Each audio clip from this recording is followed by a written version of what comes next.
Danny Hale was mopping the second-floor landing when he heard the sound a body makes when nobody catches it. He got down the stairs in 9 seconds.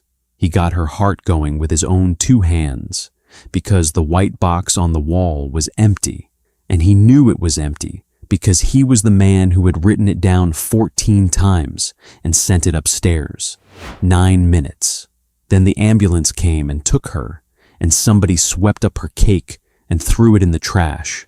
That night at 11:40, his phone rang. It was the woman's daughter. She runs a $4 billion company, and the first thing she said to him was not, "Thank you."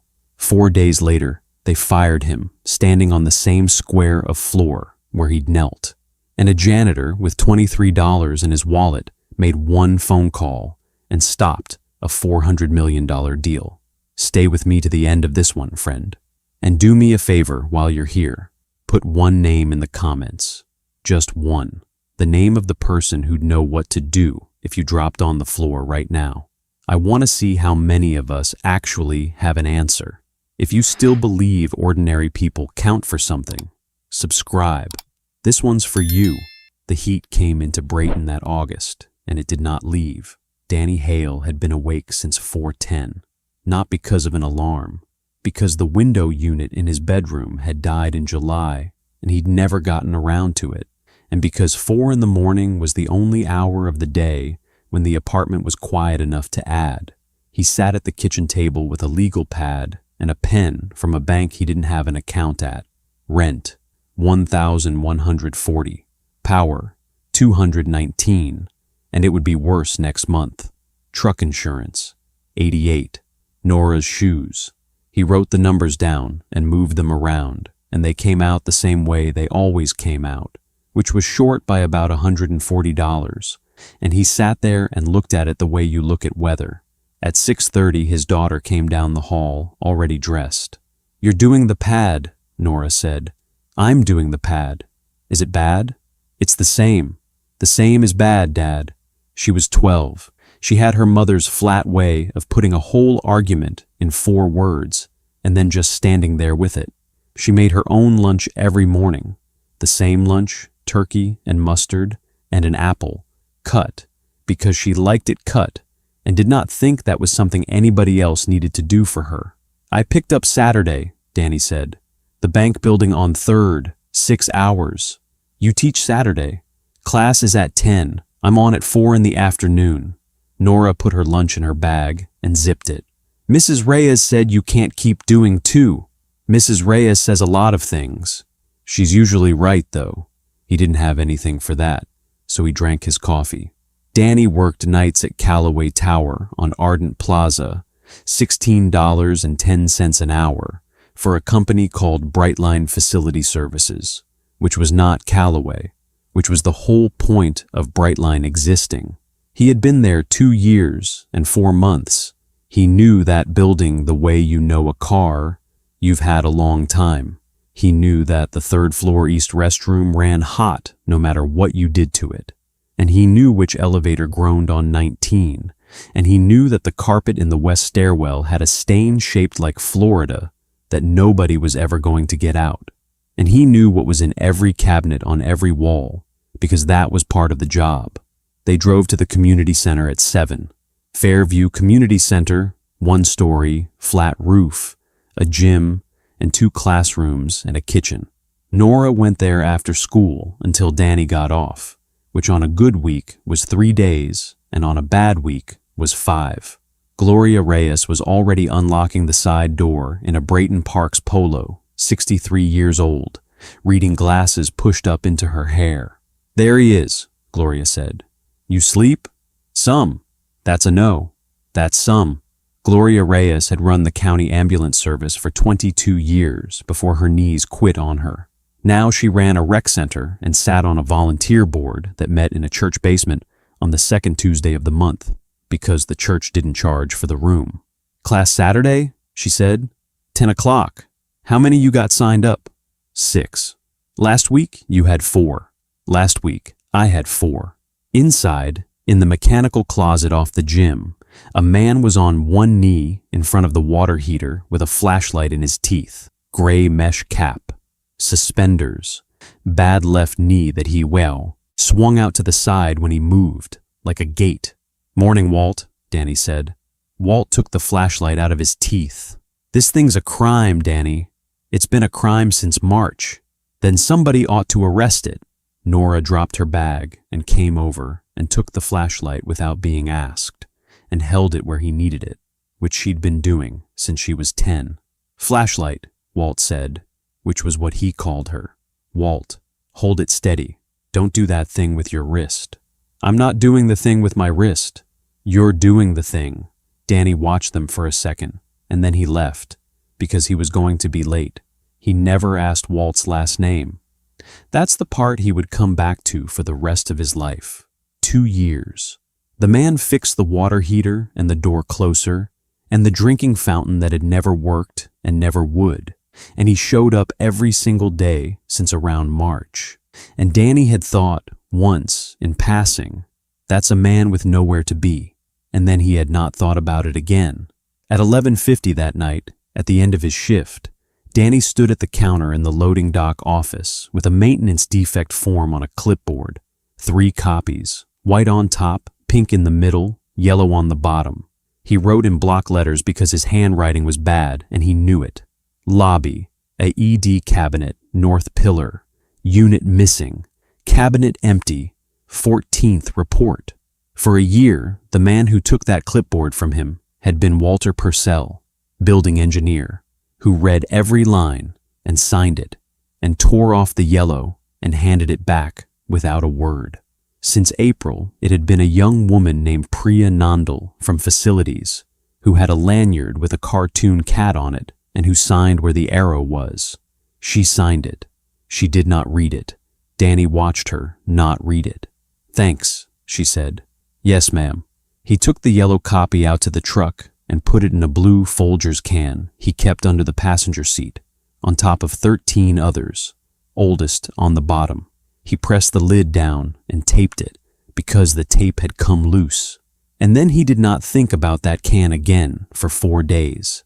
At 6:12 on Monday evening, a woman came through the revolving door of Callaway Tower carrying a cake. It was a grocery store cake, $6.99, chocolate, in a clear plastic clamshell with a hinge. Her name was Ruth Callaway, and she was 78 years old, and she had taken 2 buses to get there. It was her daughter's birthday. Her daughter had canceled dinner at 4 o'clock that afternoon by text, which was how her daughter canceled everything, and Ruth had decided she would come anyway and sit in the lobby and hand it to her when she came down, because she had bought it already, and because she had done this once before, and it had gone fine. She told the security guard at the desk who she was. The guard, whose name was Andre Blount, called upstairs and got an assistant, who said Ms. Callaway was in a meeting until 7. "That's all right," Ruth said. "I'll sit." She sat on the long bench by the north pillar with the cake on her knees. The lobby was cold. It was 94 degrees outside, and inside it was like a walk-in cooler, and Ruth Callaway wished she had brought a sweater, and she thought about how her daughter had built a building you needed a sweater for in August. At 6:15, she stood up. She got about half a step, and then she went down. Not slowly. There was no arm out, no reaching for anything. She went down the way a coat goes down, off a hook. Danny Hale was on the second-floor landing with a mop, and he heard it. He would try to explain that sound to people for years and never get it right. It's not loud, it's just a sound that isn't anything else. He dropped the mop handle and it hit the marble, and he came down the stairs in 9 seconds and came around the corner, and there was a woman on the floor and a plastic cake box 6 inches from her head, and about 14 people standing in a loose circle looking at her. He went down on his knees hard enough that he felt it in his teeth. "Ma'am, ma'am," nothing. He put 2 fingers on the side of her neck and held them there and counted, and there was nothing under them. "She's not breathing," somebody said. "I need somebody to call 911 right now," Danny said. "Not in a second, right now." A man in a suit already had his phone out, but he was holding it up sideways, filming, and Danny looked at him for about a quarter of a second, and then looked away, because there wasn't time to have that fight.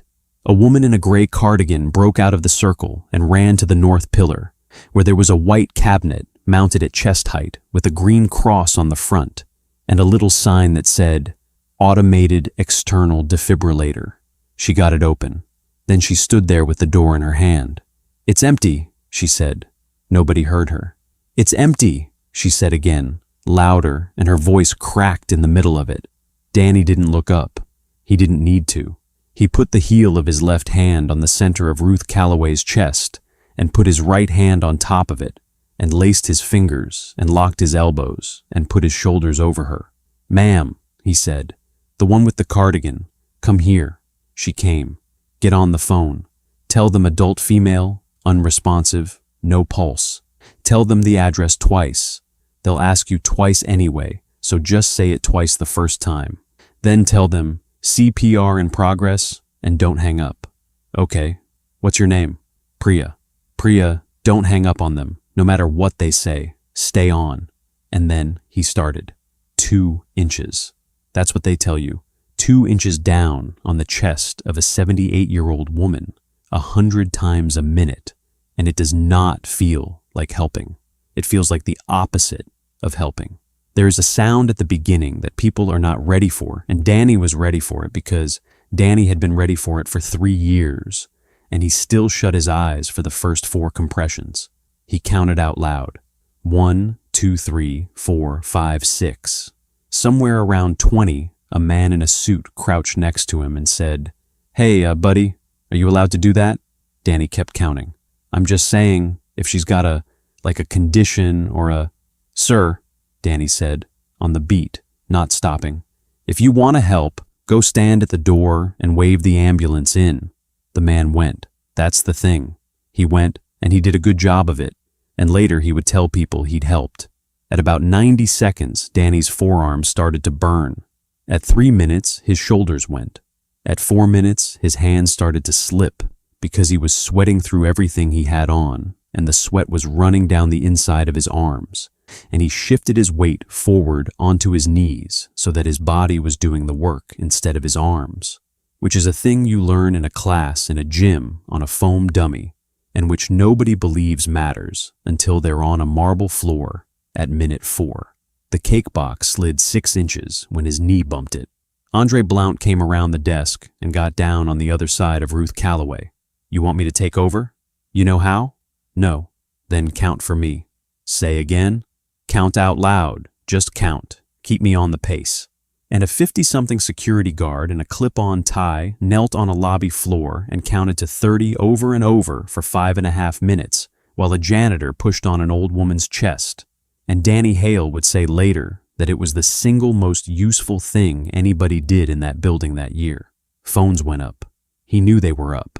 He could see them at the edges, held low against thighs, angled. At 6, 18, and 40 seconds, 2 paramedics came through the revolving door at a jog, and the first one, whose name was Sam Vasquez, got down on the other side and put a hand on Danny's shoulder. "I got it, on 3, 1, 2. Danny came off and sat back on his heels, and his arms were shaking so hard he put them under his armpits. "How long you been on her?" Vasquez said. 9 minutes. 9? About 9. "By yourself?" "Mostly." Vasquez looked at him for 1 second, which was all he had. "Where's your AED?" Danny pointed at the pillar, at the white cabinet with the door hanging open.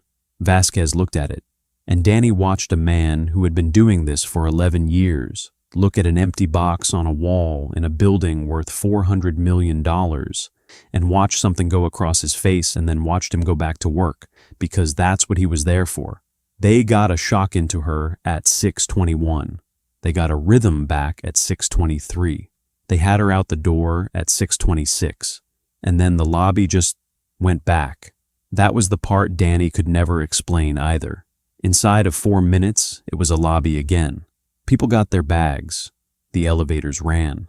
Somebody from the coffee kiosk came out with a broom and a dustpan and swept up the cake, which had come out of its box, and dropped the whole thing in the trash. Can by the desk, and the plastic clamshell made a sound going in. Danny sat on the floor for a minute, then he got up. Ruth Calloway's left shoe was under the bench, a brown flat with a worn-down heel.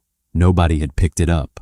He picked it up and set it on the reception desk and stood there for a second, because he didn't know what else to do with it.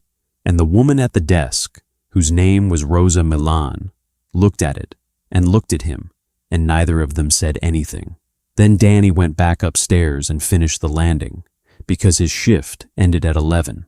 At 9:14 that night, a woman in a gray cardigan came back down to the lobby by herself and stood in front of the north pillar and took a photograph of a white cabinet with the door open and nothing inside it. She did not send it to anybody for 4 days.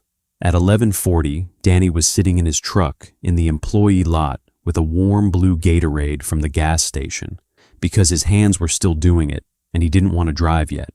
His phone rang. Unknown number. Local. Hello? Is this Daniel Hale? Yes, ma'am. Mr. Hale, my name is Vivian Calloway. He knew the name. Everybody in the building knew the name. It was on the building. Yes, ma'am. My mother is stable. She's at Brayton General. She's in the cardiac unit. She is expected to recover. I'm told that's largely because of you. I'm real glad to hear it. I understand you're employed by Brightline Facility Services. You work the 6 to 11. Is that correct? Yes, ma'am. 2 years and 4 months. Yes, ma'am. There was a small pause, and Danny noticed it and put it in his pocket for later. Mr. Hale, my family is extremely grateful. I'd like to send you $50,000. Tonight, if you'll give me a routing number. There's a short document that goes with it. It's routine. It's the same one we use for any payment out of the family foundation.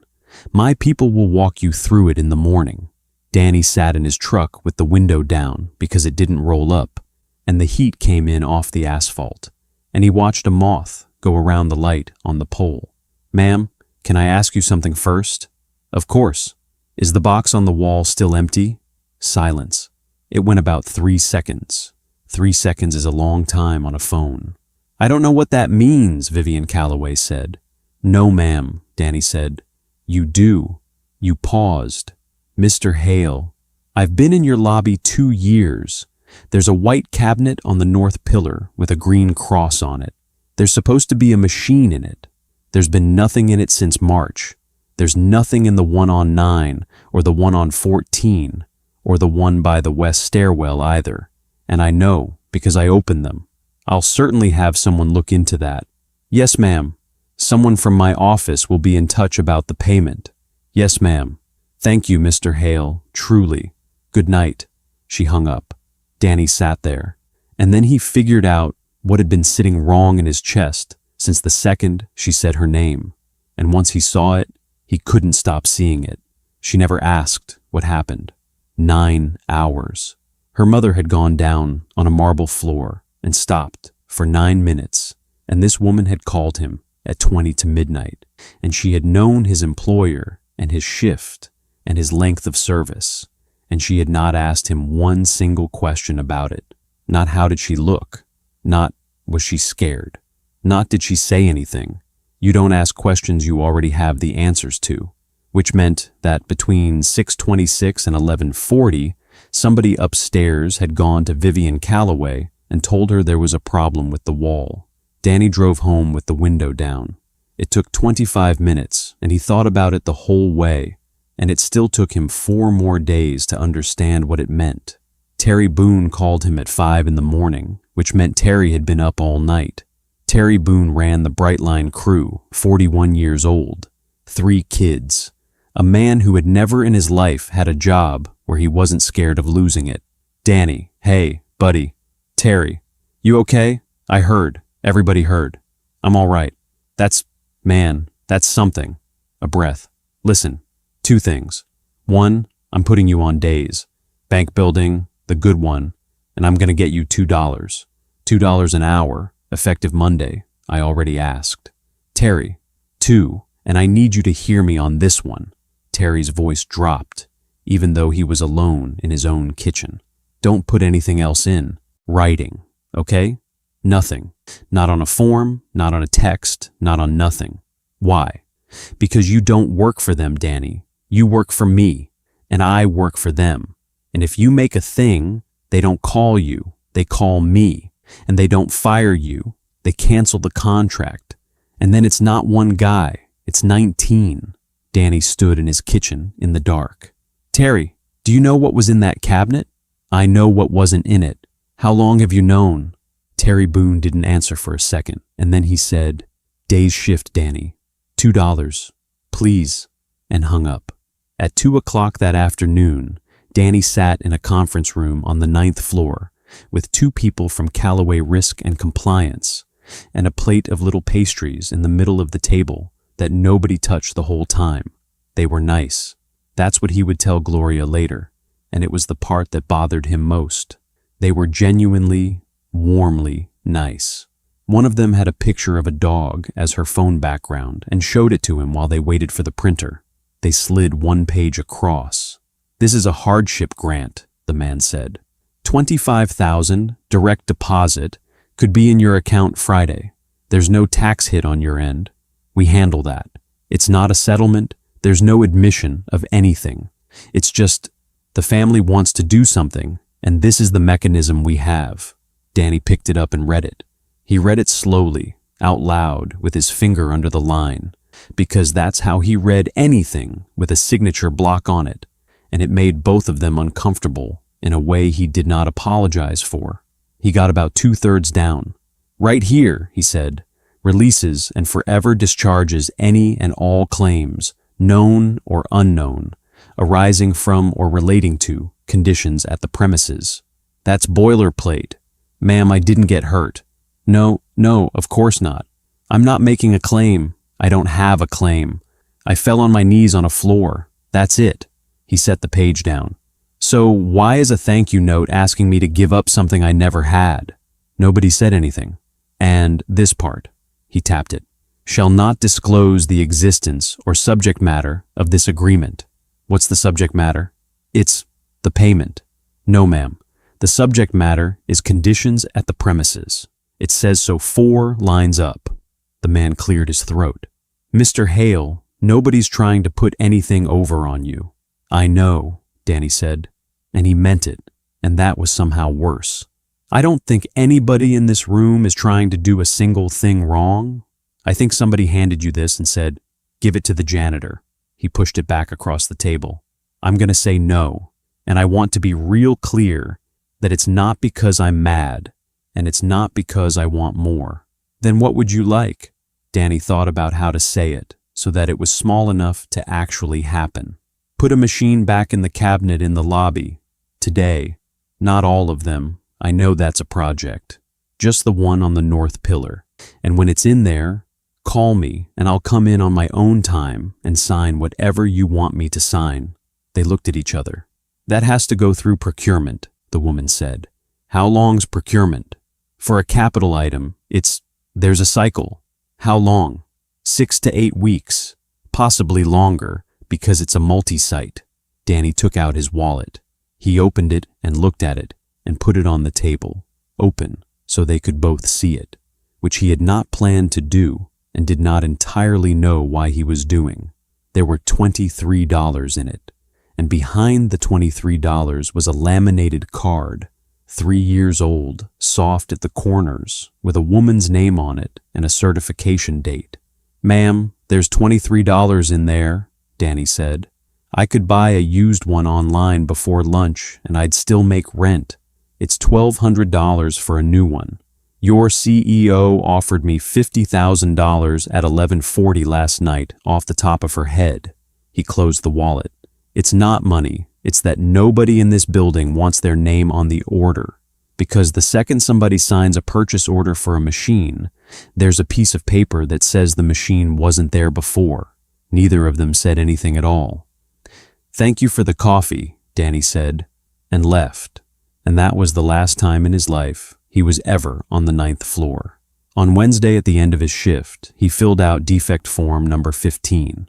He wrote the same thing he always wrote in the same block letters. And then, at the bottom, in the box marked Additional Notes, which he had never used one time in 2 years. He wrote 4 lines. On August 19th at approx. 6:15 p.m., a woman went into cardiac arrest 11 feet from this cabinet. The cabinet was empty. No defibrillator was available. This is the 15th time I have reported this cabinet. He handed the clipboard to Priya Nandal, and this time she read it. She read it standing up, holding the clipboard with both hands, and she read the whole thing, and Danny watched her go down the page and get to the bottom and stop and not move for a while. Then she signed it, and then she tore off the pink copy instead of the yellow one, which was the wrong copy, and handed it to him. Danny looked at the pink sheet in his hand. He could have said something. He thought about it for about a second and a half. "Have a good night, ma'am," he said, and put it in his pocket and left. He went out to the truck and put the pink one in the Folgers can on top of the 14 yellows and pressed the lid down and drove home. That same Wednesday at 4 in the afternoon, Priya Nandal had been told to clear out the facility's archive on 22. "It's a records retention thing," a man from legal had said in the doorway, pleasantly, with his hand on the frame. "Anything pre-May, it's past its window. Shred it. Don't overthink it." She did it for 4 hours. She was 27 years old, and she had been at Callaway for 14 months, and she had never once been asked to do anything she thought was wrong, and she still didn't think this was wrong exactly, and she would spend a considerable amount of her life afterward trying to describe the exact texture of exactly. At 8:20, she got to a green hanging folder marked Life Safety, Annual Cert, March. She opened it because her hands opened it. The certificate was 2 pages. It certified that all life safety equipment at One Ardent Plaza had been inspected and was present and operational as of March 14th. Her name was on the signature line. She remembered signing it. She remembered exactly. A man had handed it to her in a hallway on a Friday and said, "This is routine. We just need a facility signature. Waltz out." And she had said, "Okay," and signed it on the wall next to the elevator and gone back to what she was doing and stapled behind it because somebody had scanned the whole file in a hurry and never gone back was a single sheet of yellow legal paper in blue ballpoint handwriting. "I will not sign the annual certificate. There are no AED units in 9 of 12 cabinets as of today. They were removed March 2nd when the service contract lapsed. I told Ms. Reddick this on March 3rd and March 6th. I am not certifying a building I would not send my own crew into. W. Purcell, Engineer of Record, Lick 44-118. Priya Nandal stood in front of a shredder for a while. Then she put the folder in her tote bag, under her lunch container, and finished the rest of the box, and went down to the garage and sat in her car for 40 minutes without starting it. She did not cry. She kept expecting to, and it kept not happening, and she did not send it to anybody, and she went home. Ruth Callaway woke up Wednesday night. She was confused for a day and a half. She did not remember the lobby. She did not remember the bus. She remembered buying a cake, and she remembered the parking lot of the grocery store, and then she remembered a ceiling with a rail on it. But she kept asking one thing, and it drove everybody on the floor half out of their minds because nobody had an answer. "Who held me? Mom, you're okay, you're okay." "Somebody held me. I want to know who held me." "There was a man helped in the lobby." "What's his name?" Vivian Callaway went and got the incident report. It was 1 page. Under narrative, it said, CPR initiated by unidentified male bystander prior to EMS arrival. Bystander CPR estimated 9 minutes. Patient transported. Unidentified. Vivian stood in a hospital corridor at 11 at night and read that word about 4 times. 14 people in that lobby. A security desk with a log. 12 cameras. A man who had worked in the building for 2 years and 4 months, whose employer she had been able to name on the phone within 5 hours, and not one person in her company had written his name down. She went back in and sat by the bed, and her mother said, "Who held me?" And Vivian Calloway said, "I don't know yet, Mom." And that was a true sentence, and she hated it. More than any sentence she had ever said out loud. Thursday, 8:47 in the morning. They did not do it in an office. They did it in the lobby. The reason they did it in the lobby was that the Brightline time clock was mounted on the wall by the freight elevator. And Danny came in on Thursdays at 8:45 to punch in for the day shift stripping crew. And it was where he would be. Nobody chose the lobby to be cruel. Nobody chose it at all. That was worse. 2 men from Brightline and a woman from Callaway HR were waiting by the desk. "Daniel Hale?" "Yes, ma'am." "Mr. Hale, I'm afraid we're separating you from the assignment effective immediately." Danny stood there with his badge in his hand, halfway to the reader. "What's the reason?" "There was a badge access violation on Tuesday, 9th floor. That's a restricted floor for facilities staff. Ma'am, you all called me to the 9th floor. There's an email." "I understand there may be some confusion. This isn't a hearing, Mr. Hale." "No, ma'am, I know it isn't." Rosa Milan, at the desk, had stopped typing. Andre Blount was standing about 11 feet away with a body camera on his shoulder and a phone in his hand, and he was not filming with the body camera. Danny looked past all of them at the north pillar. The white cabinet was closed now. Somebody had closed it. There was still nothing in it.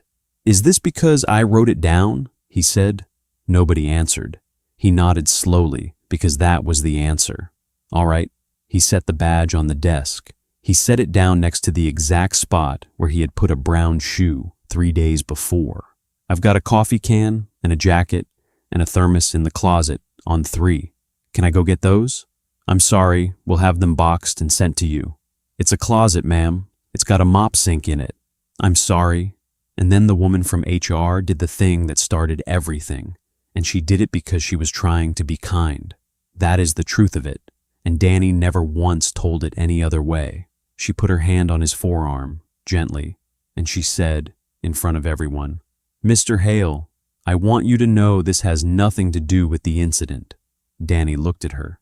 Then he looked over her shoulder, at the closed white box on the pillar. "No, ma'am," he said. "I know exactly what it has to do with." Andre Blount's thumb was already on the button. They took him to the security office off the loading dock to process the separation, which took 20 minutes, and which mostly involved paperwork about a uniform shirt. They took his phone and put it in a plastic tray on the desk, which was procedure, and they cut his badge in half with a pair of orange-handled scissors, which was also procedure. And Danny sat there and watched a man cut a piece of plastic in half. He was very calm. He would think about that later too. He was calmer than he'd been all week. There was a phone on the wall, beige, scuffed, a coiled cord that hung down almost to the floor. "Andre." "Yeah." "Can I use that?" Andre Blount looked at the 2 Brightline guys who were filling out a form and not looking at anything. "You get one," Andre said. Danny stood up, and then Andre said the second thing, quietly, without moving his mouth much. "Make it count, brother." He did not call a lawyer. He didn't have one, and wouldn't have known how to get one by lunch. He called Fairview Community Center. It rang 4 times. He had counted on 2. He'd thought about this call. Not this exact call. He'd never imagined this exact call, but some version of it. And in every version she picked up on 2. "Fairview, this is Gloria." Danny closed his eyes and put his forehead on the cinder block. "Gloria, it's Danny." "Hey, sugar, Nora's not, she's at school. It's 9 in the..." She stopped. "Danny, why does my phone say Ardent Plaza loading?" "Because I'm in the security office off the loading dock and my phone's in a tray." The line went quiet in a specific way. "Are you arrested?" "No, ma'am, I'm fired." "For what?" "Badge violation." "Say the real one." "I wrote it up. Monday night, after the lady, I filed a defect report, and I put in the notes what happened and that it was the 15th time." Gloria Reyes said a word Danny had never heard her say, and he had known her 3 years. "Say the part about the cabinet again," she said. "Slow. There's 12 cabinets in that building. 9 of them are empty. They've been empty since March 2nd when the equipment service contract lapsed. I've reported the lobby 114 times on a maintenance defect form, and I've got a yellow copy of every single one. Where? In a Folgers can in the janitor's closet on 3, in the building you just got walked out of. Yes, ma'am. There was a sound like a chair moving, like a woman standing up fast in a room where nobody ever stands up fast. Danny, listen to me. Sit down. Are you sitting? No. Then stand up straight and listen.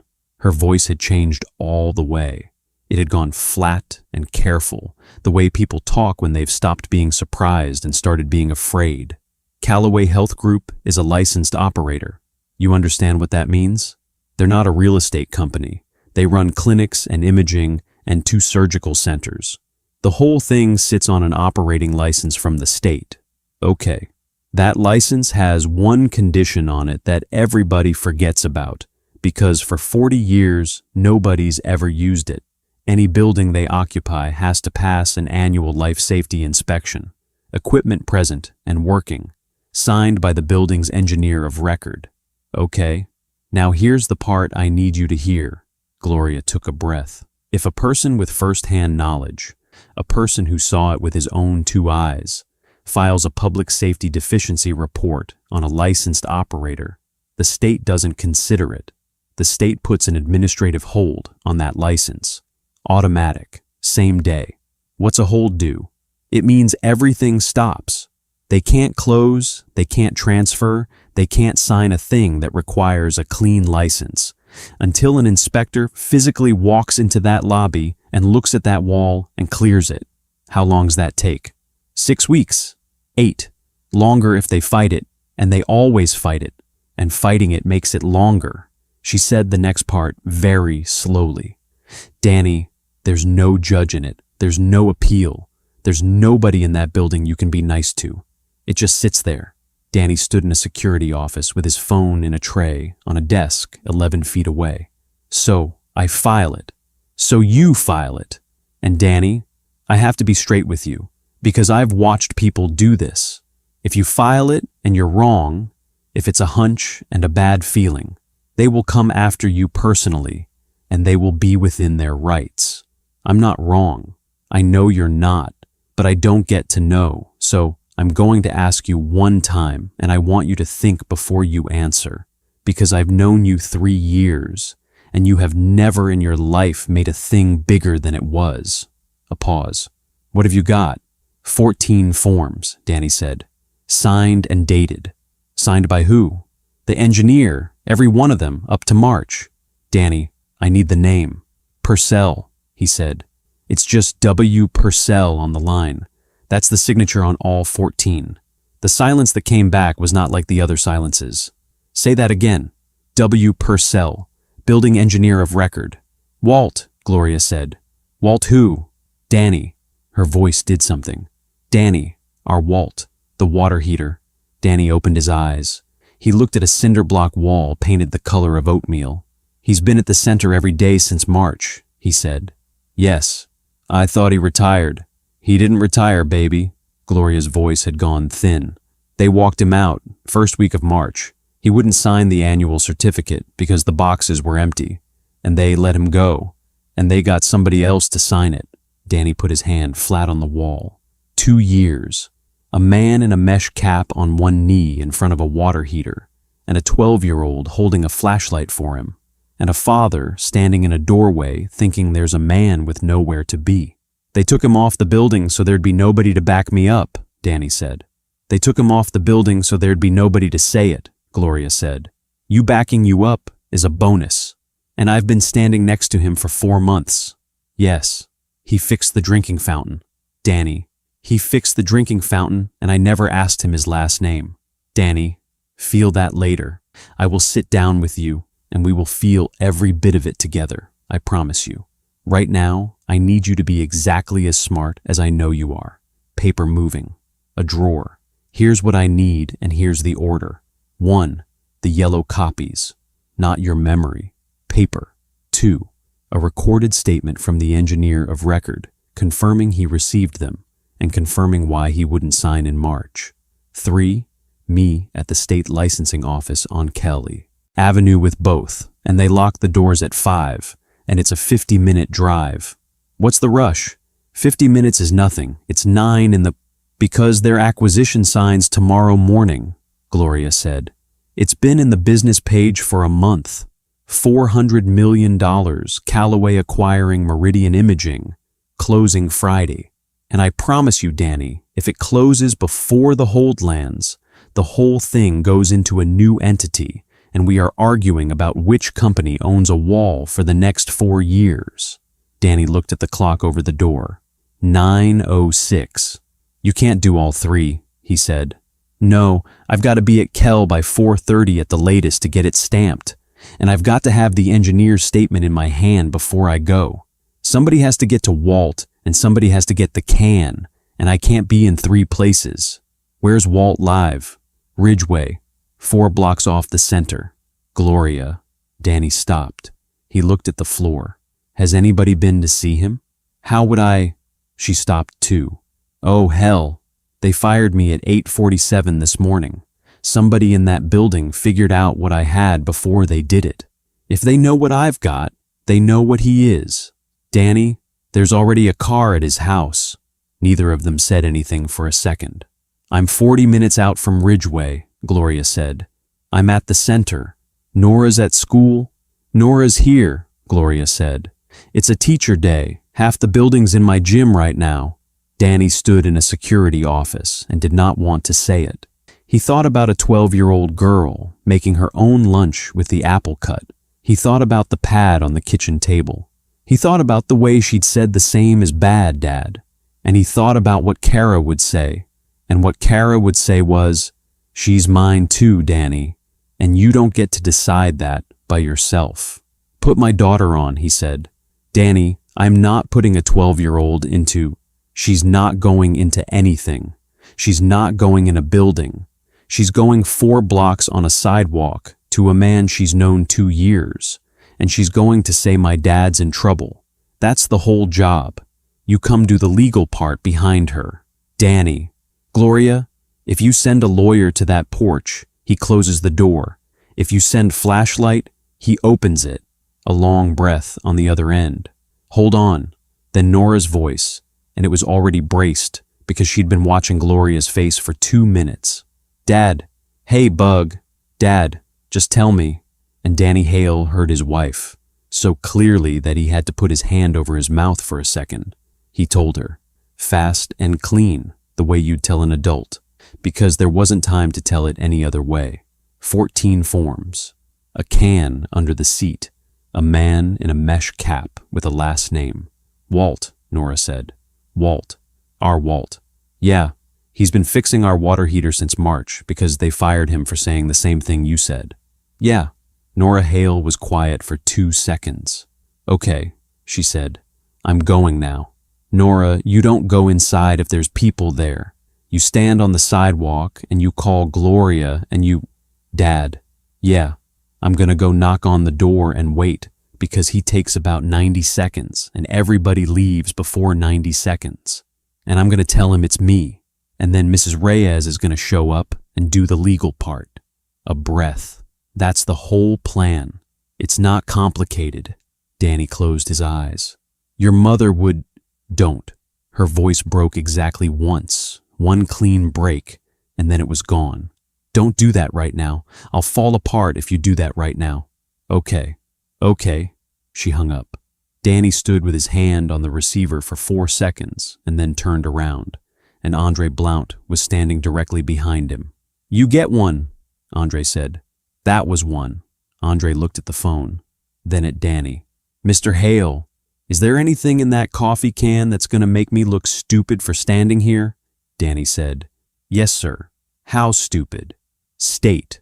Andre Blount let out a long breath through his nose and said, Well, hell. 22 floors up. Marcus Dean had a conference table covered in paper, and his tie was already off. He was 54 years old, general counsel for 9 years, a lawyer for 26.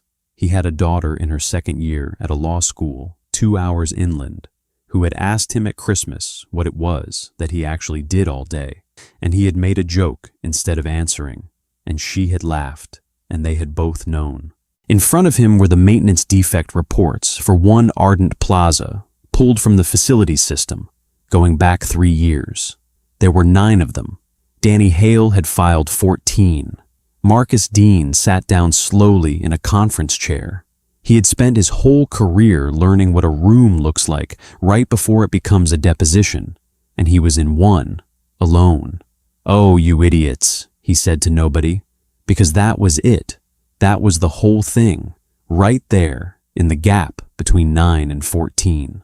Empty cabinets were a maintenance problem. Empty cabinets on the day of a cardiac arrest were a lawsuit, and a big one, and an expensive one, and one he could have managed. He'd have written the check. He'd have had the machines in by Friday. He'd have had a press line about immediately upon learning.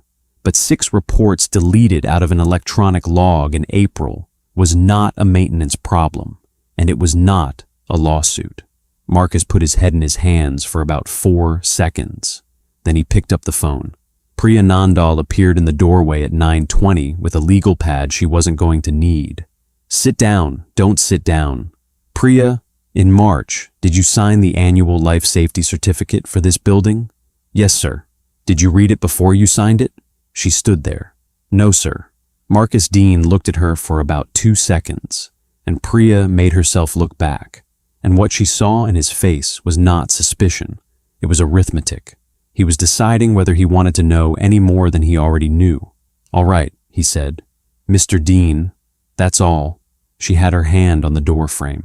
"Sir, the man in the lobby. What about him?" Priya Nandal's mouth was dry, and she said it anyway. "Was he right?" Marcus Dean was quiet for 4 full seconds. "Priya," he said, "go get Ms. Calloway," which was not an answer, and both of them knew it, and neither of them ever said so out loud for the rest of their lives. Vivian Calloway came in at 9:31 and did not sit down. "Talk. 14 defect reports on the lobby AED cabinet. 9 in our system. 5 aren't. The 5 that aren't are the 5 from January, February, and March. Where are they? Deleted in April. Badly. There's a gap in the sequence numbers a summer intern would find. Who? That's my second problem, and it's not the big one." Marcus put his hand flat on a page. "Walter Purcell, engineer of record, 22 years. He refused to sign the March annual certificate. In writing. We separated him on March 6th and had a 27-year-old facilities coordinator sign it 8 days later." Vivian Calloway stood very still. "And," Marcus said, "as of 8:47 this morning, we fired the janitor who filed the 14 reports and who kept your mother's heart going for 9 minutes on a floor 11 feet from the cabinet. He reported 14 times. The room was silent. "Marcus, did we fire that man? In the lobby, on camera, 4 days later?" "Yes." "Did you know when you signed the separation?" "I knew there was a name on some paperwork. I did not put it together in the elevator." "You are the general counsel of this company?" "Yes," Marcus Dean said. "I am." Nobody had ever spoken to her that way in that building. He heard himself do it and did not take it back. Vivian went to the window. "Get to Purcell first. Today. Get to him before anyone tells him he matters. I sent someone at 9:05. Good. And move the Meridian signing up. I want it closed this morning, in this building, before any of this can walk. Vivian, it's a $400 million acquisition. You can't just... It's signature pages, Marcus. Everything else has been done for 6 weeks. Get Sandoval on the phone and get me a room." Then Priya's phone buzzed in the hall. Then Marcus's rang. Then the desk phone in the conference room lit up. Then the one in the hall. Andre Blount's video went up at 9:12. By 9:40 it was at 900,000. It was 2 clips cut together. The first was 30 seconds of Monday. A man on his knees on marble. A security guard counting out loud. An open white cabinet with nothing in it, clearly visible over his shoulder for the entire shot. The second was Thursday morning. The same man in the same spot, taking a badge off his shirt and setting it on a desk, while a woman put her hand on his arm and said, kindly, "This has nothing to do with the incident." The caption was 6 words. "They fired the man who saved her." out in the hallway. Priya Nandal looked at her phone. Then she looked down at her tote bag on the floor by the printer, with a green folder in it under her lunch container. And Priya Nandal started doing the arithmetic of her own life. Nora Hale walked 4 blocks in 96-degree heat, with Gloria Reyes's phone in her hand and her school shirt sticking to her back. Walt Purcell's house was brown with white trim and a chain-link fence with a gate that dragged. There was a station wagon on blocks in the side yard and a window air conditioner in the front room, dripping into a coffee can somebody had set underneath it. There was a black sedan in the driveway with the engine running. Nora stopped on the sidewalk. There was a man on the porch, good shirt, no tie, a leather folio under his arm, and a face like a guy in an insurance commercial. He was talking through the screen door in a warm, carrying voice. The voice of a man who has said the same paragraph 40 times that year and gotten better at it every time. And it's a courtesy visit, Mr. Purcell. That's all it is. Nobody's asking you to sign one thing today. Then what did you bring a pen for? Nora almost laughed out loud. She came up the walk. The man turned. He had a great face. She would tell her father that later and mean it. Kind eyes, the whole thing. "Hey there," he said. "You lost, hun?" "No, sir. This is a private residence." "Yes, sir, I know." She went up the 2 steps and stood next to him and put her hand on the screen door frame and talked through the mesh at the shape of an old man in a recliner, 10 feet back in a dark room. "Hi, Walt, it's Nora." The room went quiet. Then there was the sound of a footrest coming down. "Hey, flashlight." The man in the good shirt's voice changed by about 2%. "Sir, I want to be careful here, because this young lady is a minor, and she's obviously been sent by somebody, and I'd hate for anybody to be taking advantage of a son, sir." "How long you been standing on my porch?" "About 9 minutes." "About 9 minutes," Walt Purcell said. His voice was thin, and it whistled a little at the edges, and it did not sound one bit like a man who could be handled. "And in 9 minutes you never one time said the word cabinet." Nobody said anything. "That girl's been here 4 seconds, and I already know why she came." A pause. "Come in, honey." Nora reached for the handle. "Mr. Purcell." "Not you," Walt said. "You can stand out there in that heat and think about your pen." Inside it was dark and loud with the window unit, and it smelled like coffee and WD-40. Walt Purcell was 66 years old, with his hands folded on the arms of a recliner, and he was looking at her, the way people look at somebody who has walked into a room they've been waiting in. "Sit down, girl." "I don't have time to sit down." "Neither do I. I'm 66 with a knee like a bag of gravel and a man from a corporation on my porch. Sit down." She sat down. "Your daddy in trouble. They fired him this morning." Walt closed his eyes. "In the lobby," Nora said. "Right where the lady fell. For the write-ups." "How did you—" "Because a fella came around Tuesday," Walt said. "And another one Wednesday. And that one out there's the 3rd. He opened his eyes.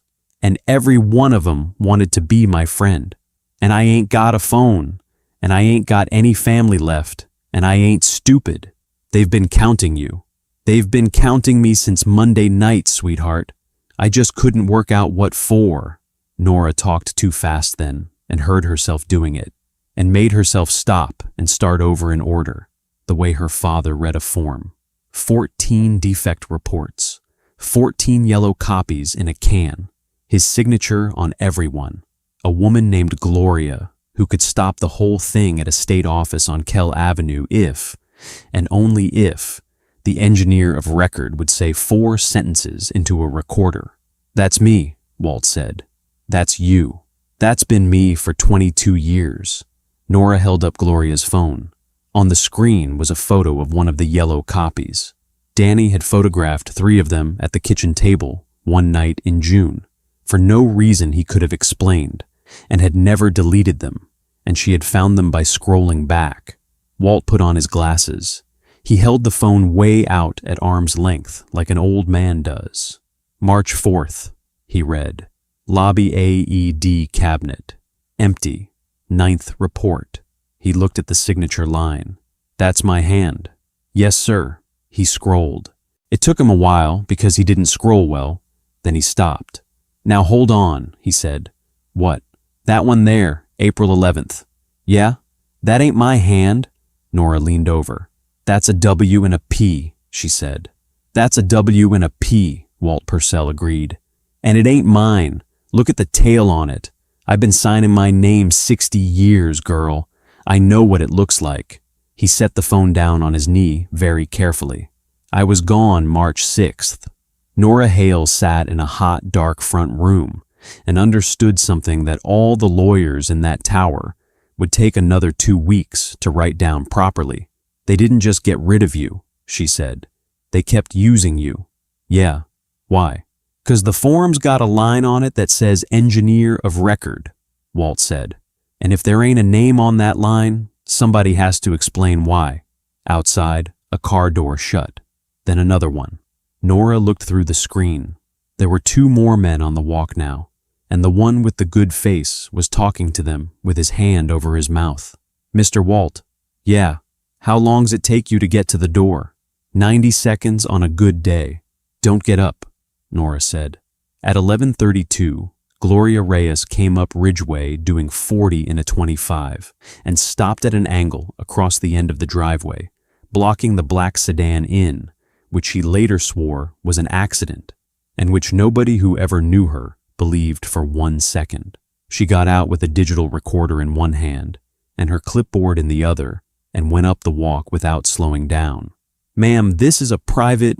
I know exactly what this is. She did not stop.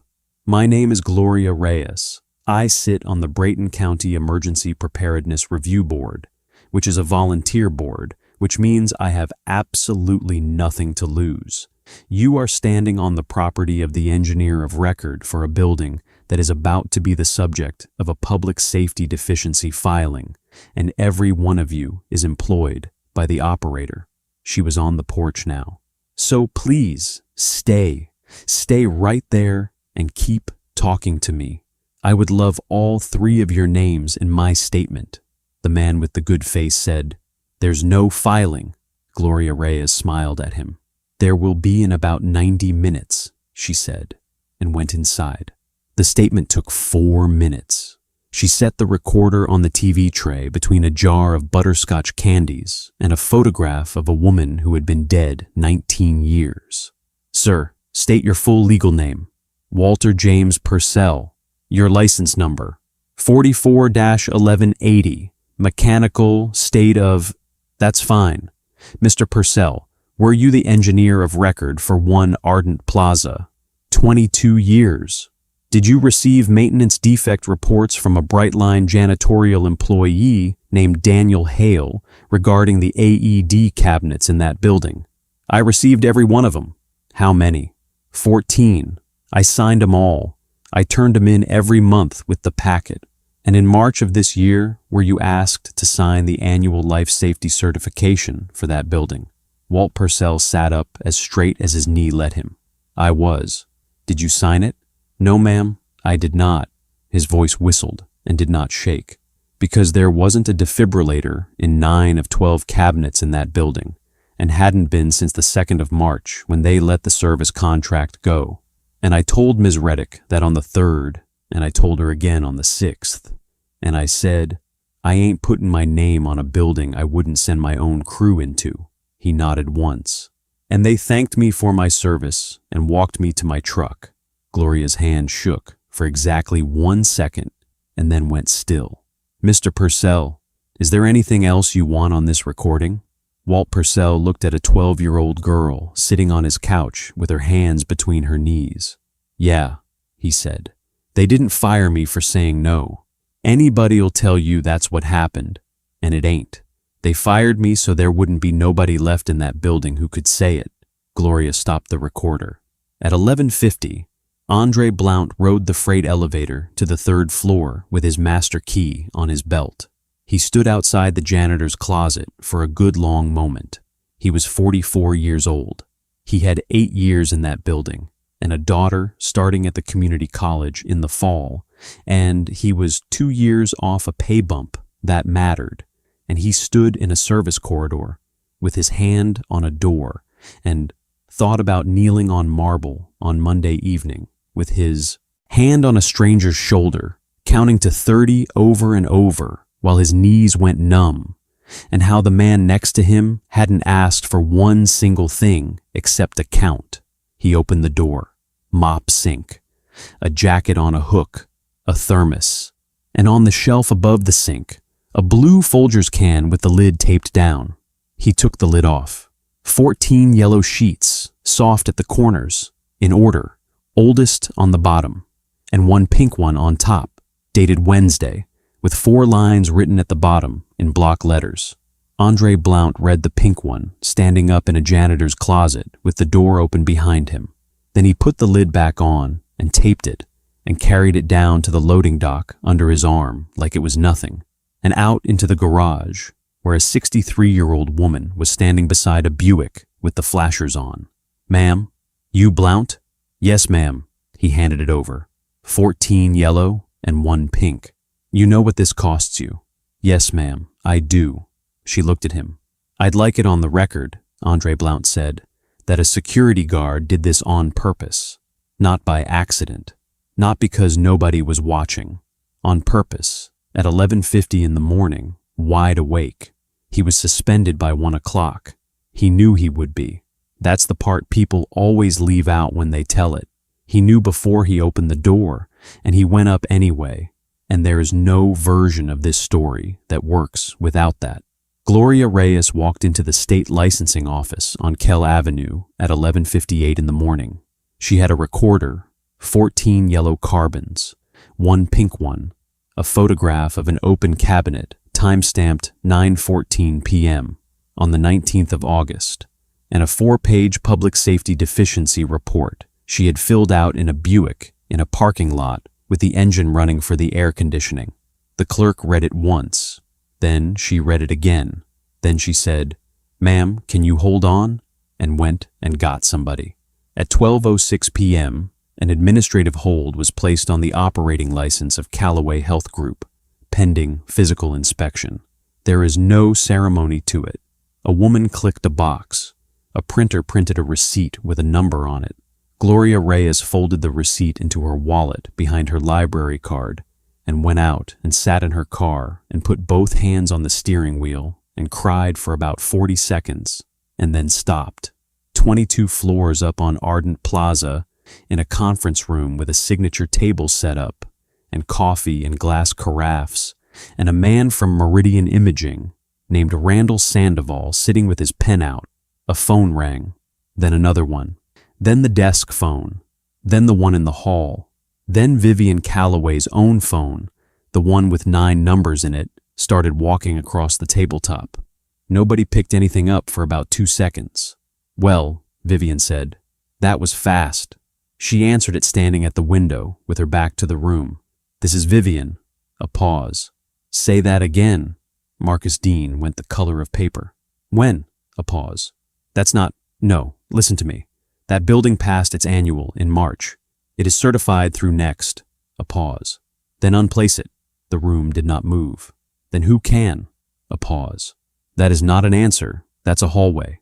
A longer pause. "Randall, put your pen down." Sandoval put his pen down. "Who filed it?" Vivian said. A pause. "Read me the corroborating signature. Not the filer, the engineer." The pause was the longest one. Vivian Calloway closed her eyes. "Walter Purcell," she said. She hung up without saying goodbye and set the phone down on the table with tremendous care, the way you set down something that might go off. "How much?" Marcus said. "All of it. The license is on hold as of 12:06. Nothing closes. Not Meridian, not the Riverside lease, not the 2 surgical centers." She turned around. "There's no appeal. There's no override. There's no relationship. It sits there until a state inspector walks into my lobby and looks at a wall." Marcus Dean sat down in a conference chair like a man whose legs had been switched off at the wall. And then he laughed, and it was a terrible sound. 6 hours, he said. "Marcus, we fired him at 8:47. It's 12. He looked up at her, and there were tears in his eyes, and he was not crying about $400 million. Vivian, do you understand that if we had left that man alone, if we had just let him mop the floor and go home, he would have filed number 16 next month, and I would have buried it. He wasn't fighting us. He was reporting a broken box. He'd been reporting it for 14 months, and nobody upstairs had even seen his handwriting. Marcus, he didn't beat us. We handed it to him. Twice. He held up 2 fingers. You handed it to him at 11:40 at night when you offered a man money before you asked him what happened to your mother, and then we handed it to him again this morning in the one lobby in America where there was already a camera pointed at that wall. Vivian Calloway stood at the window of her own building and looked down at a plaza full of people the size of grains of rice. He asked me if the box was still empty, she said. What? On the phone. Monday night. It was the first thing out of his mouth, and I thought it was a negotiating position. She put her hand flat against the glass. He wasn't negotiating, Marcus. He was giving me a chance. Danny Hale walked out of the loading dock at 12:41 with a plastic grocery bag holding a thermos and a jacket that Andre Blount had left by the guard shack for him. He turned his phone on in the truck. It buzzed for 11 straight seconds. 406 messages, 62 missed calls, numbers he didn't know, area codes he didn't know. A text from Terry Boone that said, "Only Danny, what did you do?" 9 texts from a cousin in Ohio he hadn't spoken to since the funeral. And at 11:36, one from Gloria's phone. "I got him, Dad." He said yes. He said your yellow papers were good papers. Danny read it 4 times. Then he scrolled up, and there was one more, 6 minutes old, from an unknown local number. "Mr. Hale, this is Vivian Calloway. I would like 15 minutes of your time. Name the place." He called Gloria. "Where's my daughter?" "She's sitting in Walt Purcell's front room, eating butterscotch candy and complaining about the flavor," Gloria said. "And she is the single most terrifying human being I have ever met in my life." Danny put his hand over his eyes. "Danny, it's done. 12:06. It's on hold." "Say it again." "It's on hold. All of it. Meridian's dead until an inspector walks that lobby. Papers moving. And Danny, I've got 14 yellows. I've got a pink one with your notes on it. I've got a recorded statement from the engineer of record, and I've got 3 Calloway employees who stood on a signatory's porch this morning during an active predicate, whose faces are on my dash cam." Danny didn't say anything. "Say something." "She texted me." "Who?" "Calloway, herself, from her own phone." He looked at the screen. 15 minutes. Name the place." "No." "Gloria." "Danny, I'm your friend, and right now I'm also the person whose name is on that filing. If you sit down alone in a room with the CEO 40 minutes after the hold lands, you hand her exactly one thing, and it is the ability to say this was a shakedown from the start. Then it's a good thing," Danny said slowly, looking out the window at the heat coming up off the parking lot, "that I'm not going to be alone." He got out of the truck and sat down on the curb, because his legs had stopped being reliable. The shaking started about 90 seconds later and went on for the better part of an hour, and he had been carefully not letting anybody see it since Monday. The place he named was the gym at Fairview Community Center, Saturday morning at 10, which was the free CPR class. He named it because it was Kara's class before it was his. He named it because there were folding chairs and a drinking fountain that had never worked. And he named it because Danny Hale had decided somewhere around Thursday afternoon that if this woman wanted to look at him, she was going to do it standing on a rubber mat under a basketball hoop in a room with no air conditioning. He got there at 9:40.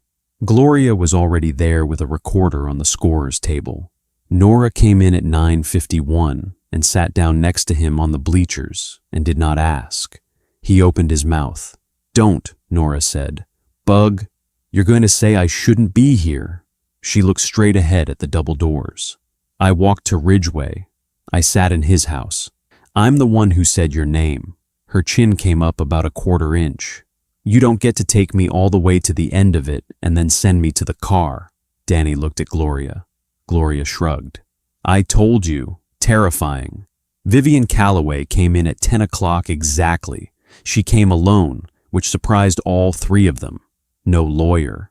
No car idling out front that anybody could see. She was wearing the same kind of suit she wore everywhere, and she stopped just inside the double doors and looked around a room she had never in her life had a reason to enter. The folding chairs, the water stain on the ceiling tile, the 6 people already sitting on mats waiting for a class. Then she found the bleachers and walked over. Mr. Hale, Miss Calloway. She looked at Gloria. Mrs. Reyes, ma'am. And then she looked at Nora, last and longest, and something moved behind her face. You're the daughter? Yes, ma'am. You're the one who got to Purcell. Nora didn't say anything. Sit down or don't, Danny said. But if you sit down, that recorder's running, and I'm telling you that up front, because nobody told me about the cameras in your lobby. Vivian Calloway sat down on a bleacher in a $4,000 suit and put her phone face down beside her. I want to say something before anybody negotiates anything, she said, because I've been in a car for 20 minutes trying to find a version of this where I come out looking like a person, and there isn't one. Nobody said anything. I did not cut those contracts to hurt anyone. I want to tell you exactly what happened, because I think the truth is worse than what you've probably assumed. She folded her hands. In February, I approved 906 line items in one afternoon. It's an annual thing. It takes about 4 hours. Line 406 was emergency equipment service, $310,000. I never saw the word defibrillator. I saw a number and a category, and I said fine. Danny looked at his hands.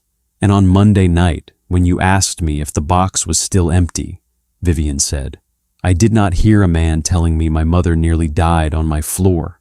I heard a liability, and I did the fastest thing I know how to do, which is get to the person before anyone else does and turn it into a transaction, because transactions close.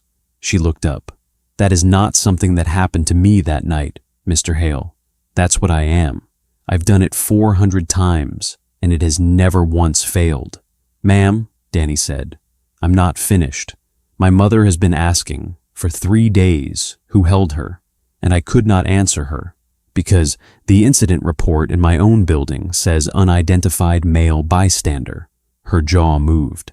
14 people, 12 cameras, a security log, and nobody wrote your name down.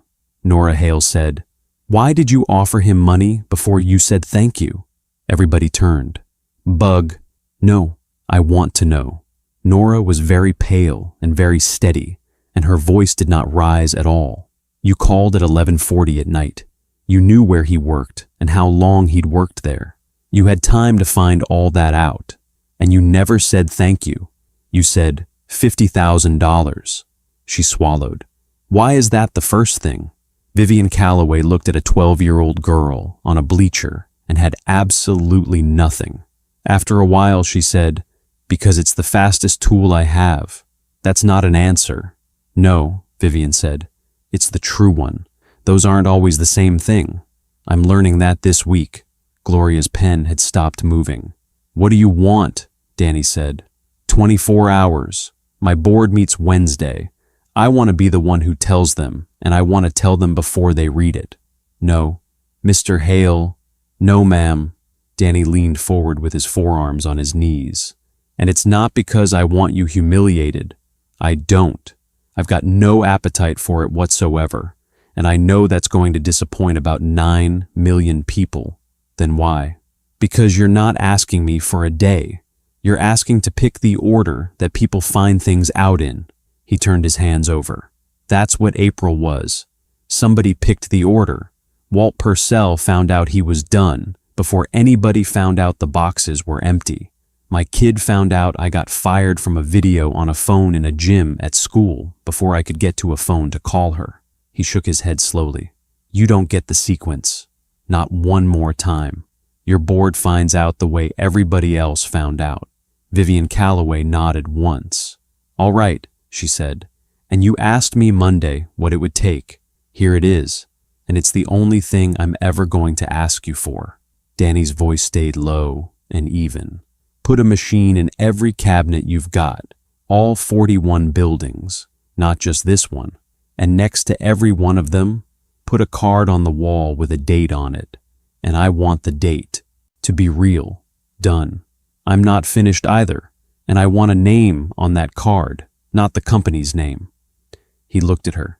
The name of the person who checked it. Because a company can't check a box, ma'am. A person checks a box. And if there's a name on the wall, then there's somebody in that building who has to look at their own name every time they walk past it. Vivian Calloway sat with that for a moment. That's a better idea than anything my compliance department has produced in 9 years, she said. Then she picked up her phone. Before I go, I'm going to give you something, and I want to be clear about why, which is not decency. It's that you'd have it in 6 weeks anyway, and I would rather you had it from me. She turned the phone around and slid it along the bleacher. It was the March annual certificate, 2 pages, and on the signature line, a name. Danny read it. He stopped. She's 27. Yes, she's the one who stood there holding the cabinet door open. He looked up. She said it's empty twice, and nobody heard her the first time. Yes. Does she know you know? No. Vivian's mouth was flat. And Mr. Hale, Marcus will name her by Monday. He'll write a memorandum, and it will say a facilities employee signed a false certification, and that becomes the story. Not the 14 reports, not the 9 cabinets. Her. Then why give it to me?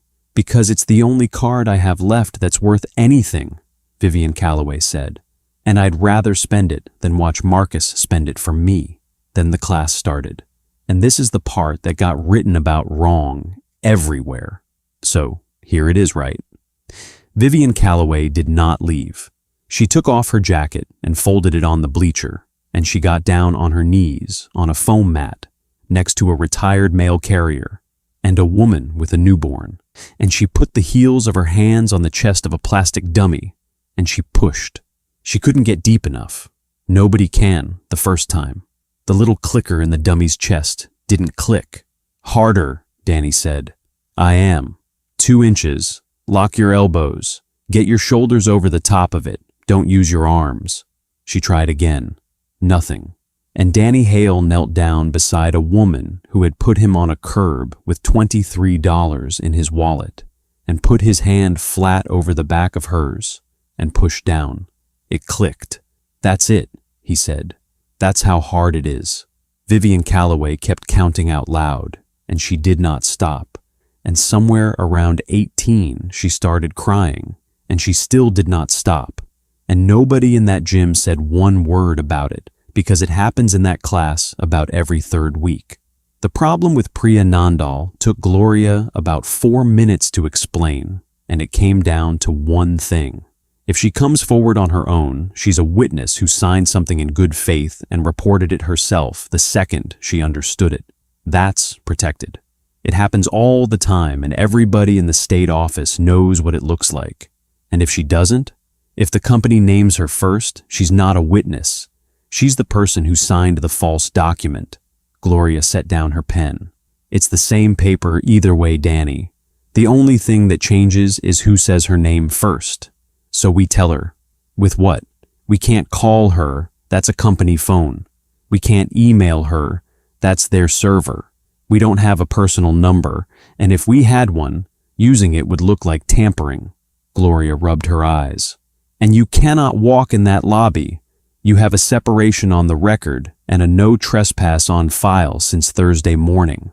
Danny, the second you set foot in that building, you stop being a man who got fired for filing paperwork, and you become a man who came back. The gym was empty by then. Folding chairs, stacked.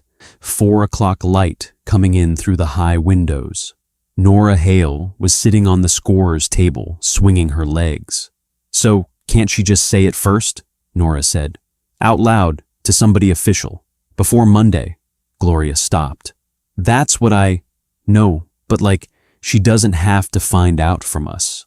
She just has to know it's a thing she's allowed to do. Nora shrugged. Somebody just has to hand her the paper. Gloria Reyes looked at her for a long moment. Oh, she said. You little monster. What? Nothing. It's 4 paragraphs. I can write it in 20 minutes. She was already writing. It's not the drafting, honey. It's the delivery. And everybody in that gym looked at each other. No, Danny said. Dad, absolutely not. I let you walk to Ridgeway because there wasn't time, and I have been sick about it for 2 days. Dad, look at me. Nora stood up. Look at what I'm wearing. I'm a kid in a school shirt. Nobody in that lobby is going to put a hand on me. They can't. 9 million people have watched what they did to you in that exact spot. If a security guard touches me on that floor today, that company is finished by dinner, and every single one of them knows it. Nora, and she'll come down. Her eyes were wet and absolutely fixed. That's the part you're not doing the math on. If a lawyer shows up asking for Priyanandal, Priyanandal hides. If I show up, the guy's kid from the video, she comes down. She has to. She's been sitting up there for 5 days with the worst thing she's ever done sitting on top of her chest. And somebody's going to tell her that Danny Hale's daughter is standing in the lobby asking for her by name. Nobody said anything. She'll take the stairs, Nora said. Danny Hale looked at his daughter and saw, with a clarity that felt like a hand closing around his heart, Kara Hale at 24, standing in the doorway of a machine shop, telling him she had a plan.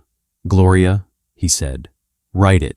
Gloria wrote it in 17 minutes on a legal pad, typed it on her phone, and sent it to a print shop 2 blocks over. There's a condition, Danny said, while she typed. To what? To her doing it. He nodded at the door where Nora was jittering. She goes to the desk, not past it, not to an elevator, not to a stairwell, not into an office. The desk. She says one sentence to a woman named Rosa, and then she stands there and doesn't move. Who's Rosa? Rosa Milan, front desk. Danny's mouth moved a little. She's the one who put that lady's shoe in a plastic bag and kept it in her drawer for 4 days because she didn't know who to give it to. She was the only person in that building who looked at me Thursday morning. Gloria looked at him for a second. You know, she said, Kara used to tell me you were the soft one. Kara lied about a lot of things. Nora Hale walked through the revolving door of Callaway Tower at 4:38 on Saturday afternoon with 4 sheets of paper in a plastic grocery bag because when she'd asked for a folder, there hadn't been time, and her father had reached into the truck and pulled out the bag his thermos had come home in and handed it to her without saying anything at all. She stopped 6 feet inside. The lobby was exactly the way he'd described it, which was the worst part, because he'd described it in about 9 words, and every one of them was right. The white cabinet on the north pillar was closed. There was still nothing in it. She went to the desk. Rosa Milan looked up with the smile she put on like a wristwatch, and then the smile came off her face in one piece. Oh, Rosa said. Hi, are you Rosa? Yes. My name's Nora Hale. Rosa's hand went to her mouth. My dad was here Thursday and Monday. Nora put both hands flat on the counter, palms down, the exact way her father did, without knowing she was doing it. He told me you kept that lady's shoe in your drawer. He said everybody else walked past it, and you put it in a bag. Rosa Milan's eyes went bright. He said you were the only person in this building who looked at him on Thursday morning, Nora said, and he wanted me to tell you he noticed. Honey, I need Emily. Sorry, I need Priyanandal. Rosa's face went blank. Sweetheart, she's facilities. She's not. Yes, ma'am. I can't just. I know. Nora didn't move her hands. I'm not going past this desk. I'm not going to touch an elevator. I'm going to stand right here in this exact spot for as long as it takes. And if security wants to walk me out, I'll walk out. I won't make anybody carry me. She swallowed. But there's about 9 million people who watched what happened in this room. And you and I both know what it looks like if a man in a uniform puts a hand on a 12-year-old in this lobby today. So I'm not threatening you. I'm just telling you the situation. So you know I'm not asking you to be brave for free. Rosa Milan stared at her. You're really his kid, she said. Yes, ma'am. Rosa picked up the phone. Her hand was shaking, and Nora saw it. Ma'am, Nora said quietly, you don't have to say why. What? Just say there's someone in the lobby for her. That's true, right? That's all the way true. You're not lying to anybody, and you're not helping me. You're just doing your job. Nora's mouth wobbled and steadied. My dad says it's never a monster, she said. He says it's an empty box and 40 people who didn't check it, but I think it probably works the other way too. Rosa Milan looked at her for 2 full seconds. Then she dialed 4 digits. Priya, hi, it's Rosa at the desk. A pause. There's someone here for you. A pause. No, it's not on the calendar. Her eyes came up and met Nora's. Priya, I think you should come down. Priya Nandal came out of the fire door, not the elevator. 22 flights. She came through into the lobby out of breath with one shoe in her hand and stopped dead about 30 feet away. She looked at Nora. Nora looked at her, and Priya Nandal, who had held it together for 5 days, made a sound that horrified her and that she could not stop. Hi, Nora said. You're his daughter. Yeah. Priya put her hand over her mouth. Is he okay? Please, I need you to tell me. Is he okay? He's fine. He's sitting on a bleacher in a gym with a warm Gatorade. He's fine. Priya Nandal started to cry. She cried the way people cry when they've been holding a plank for 5 days. Silently, catastrophically, with no change in her face at all, just water coming down and her hand pressed over her mouth and her whole body going. I didn't know they'd fire him, she said. I filed it. I put the 15th one in the system myself Wednesday night. I put it in correctly. I thought that was the thing to do. He knows. He tried to hand it back to them. He came upstairs and asked them for one machine. One. $1,200. She wiped her face with the heel of her hand. I heard about it. Everybody heard about it. And then Thursday morning, I came down for coffee, and they were taking his badge. Why'd you sign it? Nora asked. In March. Why'd you sign it? Priya laughed, wet and awful. Because a man handed it to me in a hallway on a Friday and said, this is routine, waltz out. And I was 27, and he was the general counsel, and I said, okay. She looked down at the one shoe in her hand. That's it. That's the whole answer. And it's so stupid I can't say it out loud without hearing how stupid it is. I signed it against the wall by the elevator. It took 4 seconds. And Monday? Monday, I opened a cabinet, and it was empty, and I said so, and nobody heard me. Priya's voice went to nothing. And then I went back down at 9 at night and took a picture of it. And then I sat on that picture for 4 days because I have a lease and a car payment, and my mother lives with me. She looked up. I'm going to lose everything. You understand that, right? Mr. Dean knows. He asked me Thursday morning if I read it, and I said no, and he stopped asking, which is worse.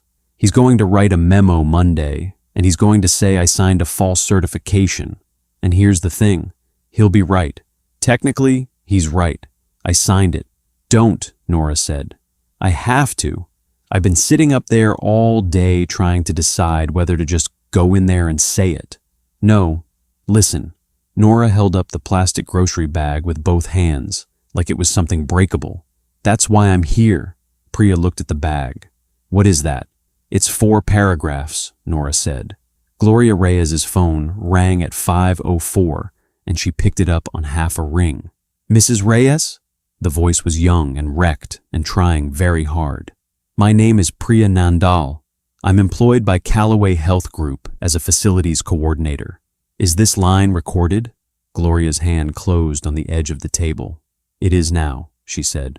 Ms. Nandal, before you say one more word, I am counsel to the review board. I am not your lawyer. I need you to understand that this cannot be taken back. I read it, all 4 paragraphs. She made me read it out loud twice standing in the lobby, which was a shaky breath. She's kind of terrifying, ma'am. I've been saying that all week. I understand you're not my lawyer. I understand this is voluntary. I understand it can't be withdrawn. A breath. Mrs. Reyes, on March 14th, I signed the annual life safety certification for One Ardent Plaza without reading it. I did not personally inspect any equipment. I have since located the March file, which contains the engineer of record's written refusal to sign, dated March 3rd. I have that document in my possession, and I'm turning it over. I'm reporting this myself, and I have not been offered anything by anyone. Gloria was writing so fast, her handwriting had stopped being handwriting. Ms. Nandal, I have to ask you 3 questions, and I need you to think before each one. Did anyone offer you money, employment, or consideration of any kind? From Mr. Hale, from me, from the board, from any reporter? No, ma'am. Did anyone threaten you? No, ma'am. Are you doing this of your own free will? There was a pause. Ma'am, Priya said, I've got a 12-year-old in a school shirt sitting on the floor next to me holding a grocery bag, and she hasn't said anything in about 40 seconds. And honestly, it's the worst thing I've ever experienced in my life. Gloria Reyes laughed, and it came out as something else. That's a yes, Priya said. That's a yes, ma'am. At 5:11, 22 floors up, Marcus Dean's phone buzzed with a forwarded copy because the review board's counsel had sent it to the operator as required at 5:09, 2 minutes after receiving it. He read it standing up. He had a legal pad on the table in front of him with 11 names on it, and next to 9 of them, he'd drawn a line, and next to 1, he'd written a question mark, and next to 1, he'd written March. He stood in front of that legal pad for a long, long time. Then he tore off the sheet, and he did not put it in the shredder, because Marcus Dean was not a good man. He was a careful one, and a careful man does not destroy a document at 5 in the afternoon on the day a compliance hold lands. He folded it in half and put it in the file, where it stayed, and where it was found, and where it was eventually read out loud in a hearing room by a woman who taught statistics at a community college on Tuesday nights. The board of Callaway Health Group met on Wednesday morning at 9, 11 days after a grocery store cake hit a marble floor. Vivian Callaway did not get 24 hours to tell them. She got about 90 seconds. Vivian. The chair was a man named Harold Pike, 74, on the board since it had been 2 clinics and a lease. Before we start, Harold, let me get through the deck. There isn't going to be a deck. He didn't look up from the table. I've known you 19 years. In 19 years, I have never once seen you make a decision you couldn't defend. I watched you close the Winslow site in 2019 and stand in that cafeteria for 5 hours and take it in the face from people you'd hired yourself. You did that right. He finally looked up. So, I need you to explain something to me, because I've watched that video 40 times and I can't get past 4 seconds of it. Harold, the hold is... It's not the hold. The hold's $400 million, and it's a catastrophe, and we'll survive it. We've survived worse. He leaned forward. It's not the license either. Marcus says the March cert is a mess, but it's a survivable mess. Then what? It's you calling that man at 11:40 at night and offering him money before you said thank you. The room was silent. My granddaughter sent me that video, Pike said. She didn't know I knew you. She sent it to me with a little face on it. He put both hands flat. So I'll ask one time and then we'll vote. Why did you call him? Vivian Callaway looked at 11 people around a table, and she thought about a gym with a water stain on the ceiling tile, and a 12-year-old girl on a bleacher saying, why is that the first thing? And about 20 minutes in a car trying to find a version of herself that came out looking like a person. Because it's the fastest tool I have, she said. Nobody moved. That's the whole answer. Somebody's hurt, you get to them before anybody else does, and you turn it into a transaction. Because transactions close and feelings don't. She kept her voice completely level. I have used that tool for 31 years. It has never failed. And Harold, here's what I want in the minutes. Not that I did something monstrous. Vivian, that I did something routine. She said it slowly. It was the least remarkable decision I made that entire day. I did not think about it any harder than you think about locking your car. That's what I want on the record, because that's the part that's actually worth knowing. Pike said nothing. And I never read the line item, Vivian said. $310,000 a year. Category, facilities. I don't read line items. I read summaries. The summary said, facilities savings, 4.1 million, and I said fine. She laughed once at nothing. Somebody is going to write that I orchestrated this. I didn't. What I did was build a company where a 27-year-old with a clipboard was the only person in the building who ever actually looked at the wall. She put her hands flat on the table. That's worse. I'd like at least one person in this room to understand that that's worse. At the far end of the table, Marcus Dean closed his eyes. He had filed a 4-page memorandum at 9:41 that morning, stating that in his professional legal opinion, Priya Nandal was a protected reporting employee, that the company's contrary position would be, and he had written the words himself, litigable but indefensible, and that any adverse action against her would itself be a reportable event. He resigned at 9:52. All in favor, Harold Pike said quietly. It was unanimous. It took 4 minutes. She kept the title. That's the thing every outlet got wrong afterward. They all ran with ousted, and it was not true. Vivian Calloway remained the largest single shareholder of Calloway Health Group. She kept her office and her name on the building, because her name was the building. She just was not allowed to decide anything ever again. Pike walked her to the elevator himself. Vivian, it's going to be all right. Harold, in about 6 hours, a company with my name on it is going to release a statement expressing regret. And in about 11 months, a very good lawyer is going to stand in a hearing room and explain to 3 volunteers that a certification signed by an unauthorized person is a technical defect. And he's going to lose. And the buildings are going to get their machines anyway, and every one of those machines is going to have a card on the wall next to it with a janitor's condition on it. The doors opened. So no, it's not going to be all right. It's going to be correct, which is a thing I never once in my life had to tell apart before this month. She stepped in. Vivian. Pike put his hand on the door. The girl, the one who signed in March. Legal says there's an argument that her name is Priya Nandal, Vivian Calloway said, and she is the only employee this company had who was doing her actual job. Vivian, if you touch her, Harold, I will personally spend $100 million making sure every human being in this country knows your granddaughter's name. She smiled, and it was almost warm.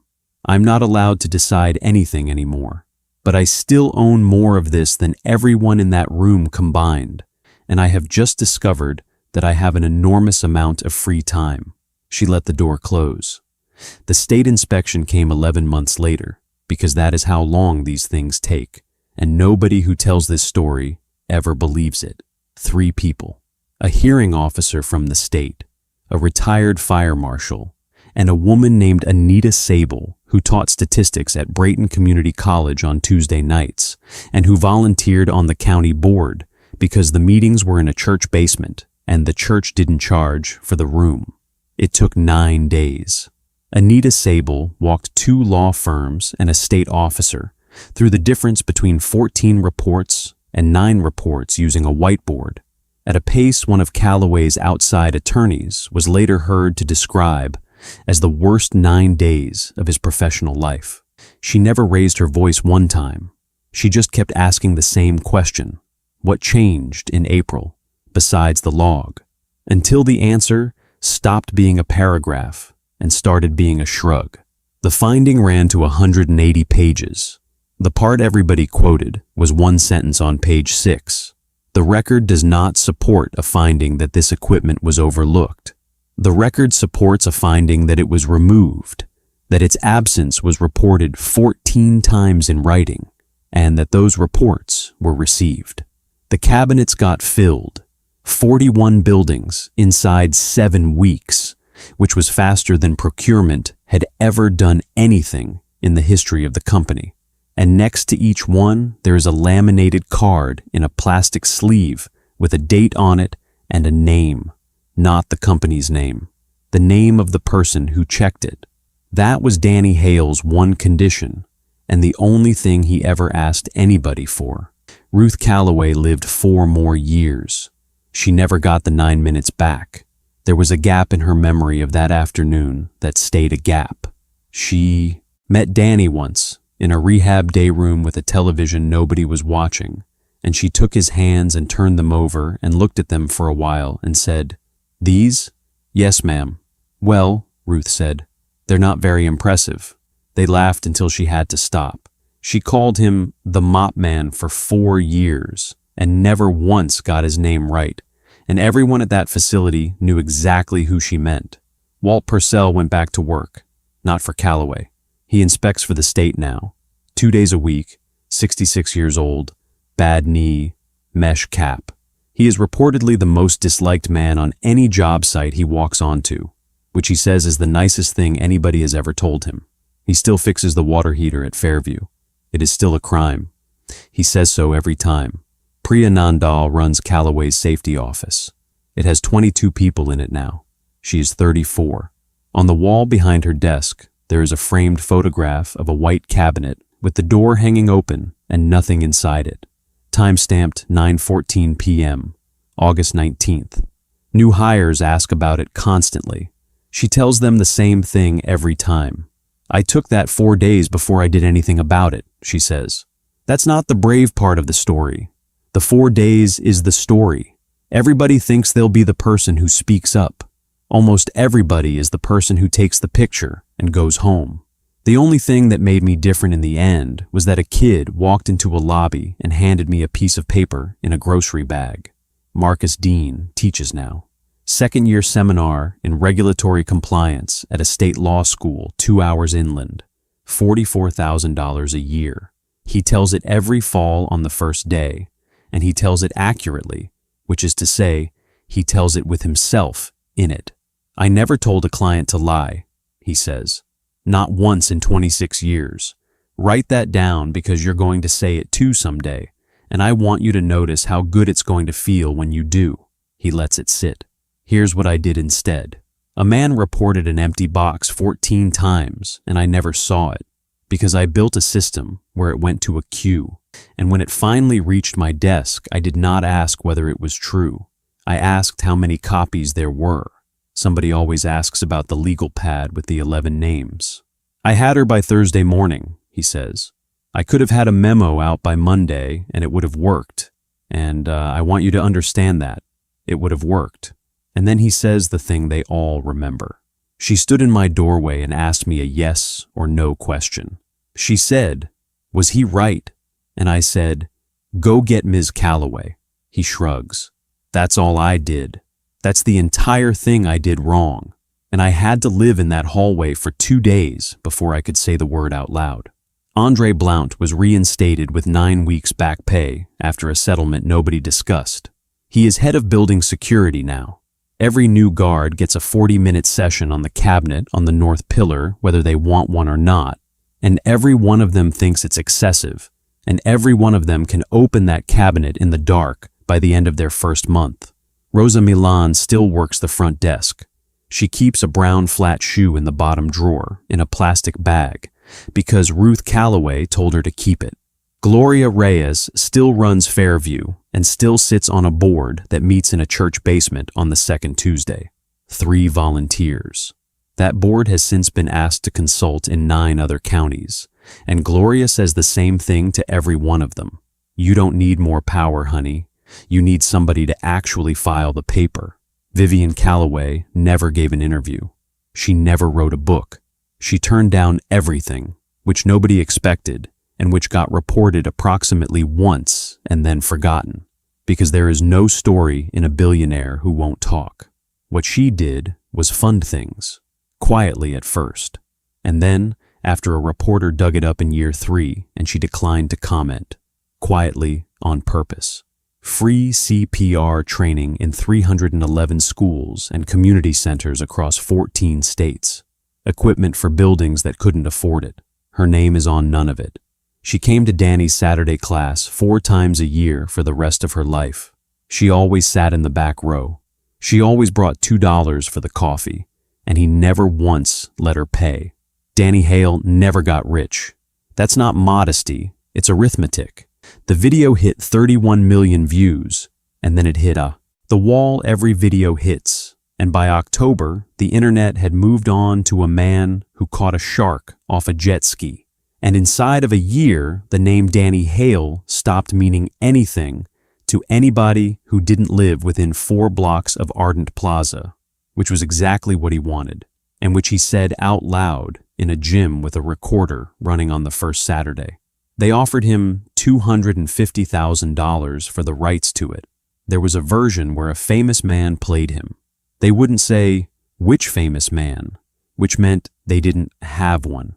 He said no, and when Vivian Calloway asked him why, he told her the truth, because at that point, it was the only thing either of them had left to spend.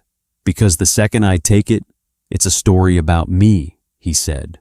It's a movie about a janitor and a rich lady, and everybody watches it and cries at the end and feels great, and then they go to bed. And ma'am, nobody's ever gonna make a movie about a maintenance defect form. He turned his cup a half turn on the table. But the form's the whole thing. The form was always the whole thing. He took a job with the city.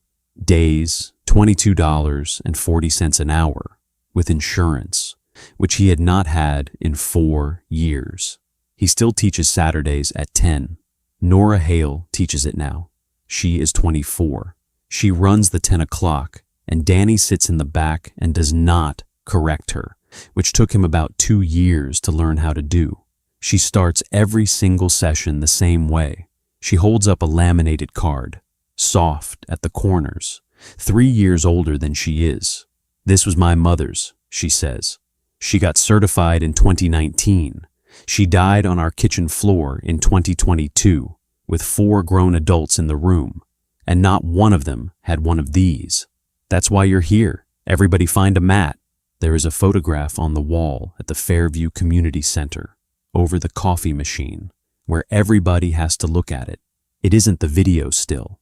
It isn't the man on his knees on marble with a security guard counting beside him. It isn't the badge going down on the desk, which ran on 400 websites and 2 magazine covers, and which Danny Hale has never watched all the way through. Not once. Not in 20 years. It's a photocopy, just that.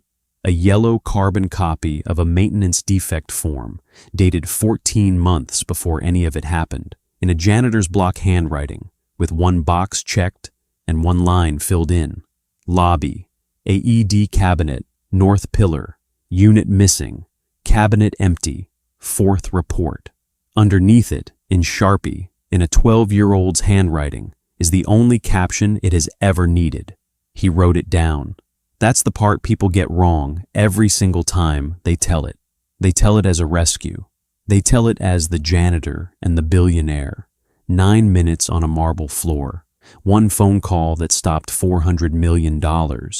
And they love it. And they cheer at the part with the cake.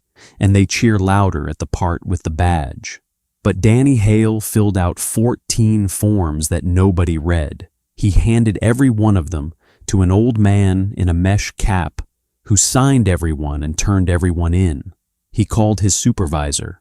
He sat in a conference room on the 9th floor and asked for 1 machine, $1,200, and offered to sign anything they wanted afterward. He asked a woman worth $4 billion 1 question at 20 minutes to midnight. And the question was not, what do I get?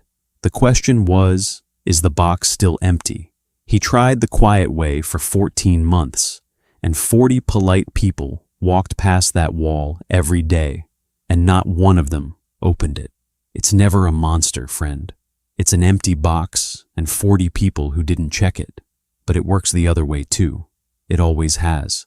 It only ever takes one person who checks.